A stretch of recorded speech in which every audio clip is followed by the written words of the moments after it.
Clip number 694۔ اس clip میں آپ قرآن پاک کی سورہ نحل کی آیت نمبر 123 سے 125 تک کی تلاوت، ترجمہ اور تفسیر قرآن صراط الجنان سماعت فرمائیں گے۔ بسم اللہ الرحمن الرحیم۔ ترجمہ: اللہ کے نام سے شروع جو نہایت مہربان رحمت والا ہے۔ ثم اوحینا الیک ان اتبع ملت ابراہیم حنیفا وما کان من المشرکین۔ ترجمہ: پھر ہم نے آپ کی طرف وحی بھیجی کہ آپ بھی دین ابراہیم کی پیروی کریں جو ہر باطل سے جدا تھے اور مشرک نہ تھے۔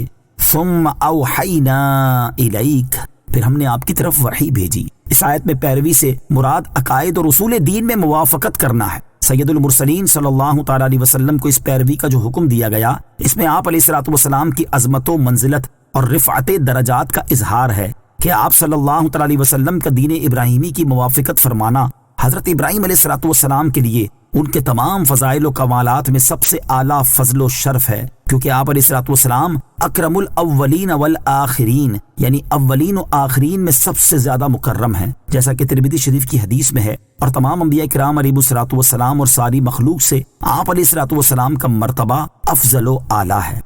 انما جعل السبت على الذين اختلفوا فيه وَإِنَّ رَبَّكَ لَيَحْكُمُ بَيْنَهُمْ يَوْمَ الْقِيَامَةِ فِيمَا كَانُوا فِيهِ يَخْتَلِفُونَ۔ ترجمہ: ہفتہ صرف انہی لوگوں پر مقرر کیا گیا تھا جنہوں نے اس دن کے بارے میں اختلاف کیا، اور بے شک تمہارا رب قیامت کے دن ان کے درمیان اس بات کا فیصلہ کر دے گا جس میں اختلاف کرتے تھے۔ انما جعل السبت علی الذین، ہفتہ صرف انہی لوگوں پر مقرر کیا گیا تھا۔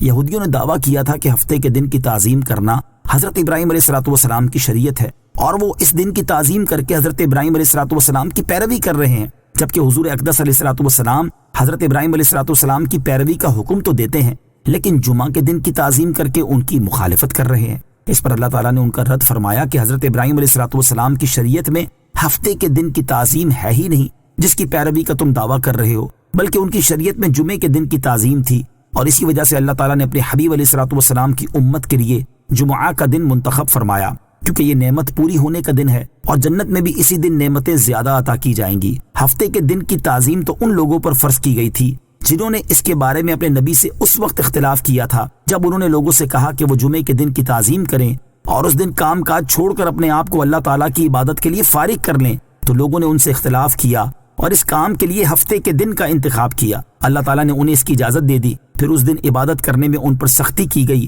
اور ہفتے کے دن ان پر شکار کرنا حرام کر دیا گیا۔ ایک عرصے کے بعد انہوں نے ہفتے کے دن شکار کرنا شروع کر دیا، اور بالآخر اس کا نتیجہ یہ ہوا کہ وہ حضرت داؤد علیہ الصلوۃ والسلام کے زمانے میں مسخ کر دیے گئے۔ نوٹ: ہفتے کے دن شکار کرنے والوں کے مسخ ہونے کا واقعہ تفصیل کے ساتھ سورہ اعراف کی آیت نمبر 163 میں بیان ہو چکا ہے۔ وَإِنَّ رَبَّكَ، اور بے شک تمہارا رب، یعنی یہودی ہفتے کے بارے میں جو اختلاف کرتے تھے، اللہ تعالیٰ قیامت کے دن ان کے درمیان اس طرح فیصلہ فرما دے گا کہ اطاعت کرنے والوں کو ثواب عطا کرے گا اور نافرمانوں کو عذاب میں مبتلا کر دے گا۔ ادع الى سبیل ربک بالحکمت والموعظۃ الحسنۃ وجادلہم باللتی ہی احسن ان ربک هو اعلم بمن ضل عن سبیلہ وهو اعلم بالمہتدین۔ ترجمہ: اپنے رب کے راستے کی طرف حکمت اور اچھی نصیحت کے ساتھ بلاؤ اور ان سے اس طریقے سے بحث کرو جو سب سے اچھا ہو، بے شک تمہارا رب اسے خوب جانتا ہے جو اس کی راہ سے گمراہ ہوا، اور وہ ہدایت پانے والوں کو بھی خوب جانتا ہے۔ ادعو الی سبیل ربک، اپنے رب کے راستے کی طرف بلاؤ۔